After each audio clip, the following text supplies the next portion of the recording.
It's been a long journey, close to 30 years, and one has discovered, rediscovered, reinvented oneself as one has gone along. There are things that you learn, there are things that you drop, unlearn, and then you go along further and pick up new things. But I think for me, what has been very steady since childhood, I would say, and I know, some of my panelists were sharing their experiences earlier before we started this panel as to what have been their moments when the world was against them or they did not get support and they do that. And as I was reflecting, I realized I was lucky enough never to be in a situation where I was not supported.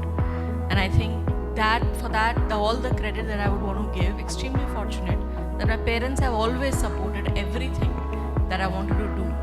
And maybe I am today where I am because of their unstinted faith and their courage that they have shown and the trust that they have placed in me. Yes, we've had our differences in our approaches. Who doesn't? But at the end of the day, I think what I have observed about myself, and that probably has very subconsciously translated into leadership principles which have helped me good since childhood, is a balance between clarity and courage. I remember I was speaking to you, ma'am, before the event, and you said that you were very clear, even when you were studying, that you wanted the doctor name in front of you. Right? So, and you were very clear that that's what you wanted. For me, the persona was very clear ever since I was a student, that I always visualized myself as somebody who would be leading in a corporate world. I don't know why. That image was very clear, and I wanted to go out and make a difference in that. And that clarity, I was clear about what I did not want, even as a child. I remember my father asked me when it was time to get into college, what college you want to go into, and I was very clear. I wanted to get into SRCC. I did not get into BCom. I got into economics. I was getting BCom in other colleges, but I was like, no, I want to stay with SRCC. If it's economics, so be it. When the changeover happens and I'm able to move over to BCom, I will do that. Otherwise, SRCC it is.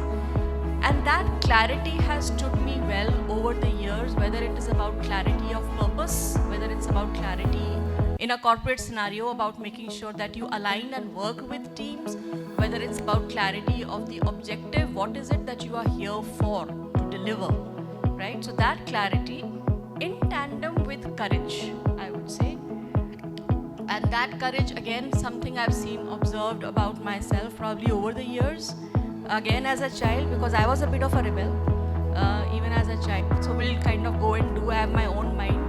Why should I do something because you are asking me to do it? I will do it because I'm convinced about it. So that trait kind of held along. My mother never liked that fact, but I think eventually she gave up on me. But that courage later on helped me to negotiate and work through teams and organizations and positions in multinational organizations, because very often the global organization believes that there's a one-size-fits-all that should happen for everywhere. What's good for US should happen in India. What's good for US should happen somewhere else. But that's not how it is. And we know that for those of us who've dealt with customers, for those of us who've been in the marketing space, any business will have its own local peculiarities and nuances. And you need to be able to respect that. You need to be able to adapt to that.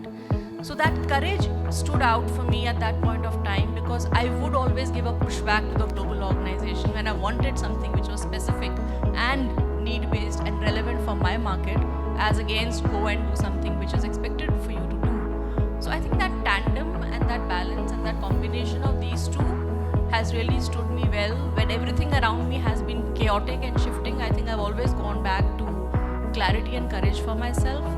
Because I think as women, that is what we need to kind of be very, very sensitive about and be aware of, is that when everything around you is shifting, what is it that can hold you in good stead?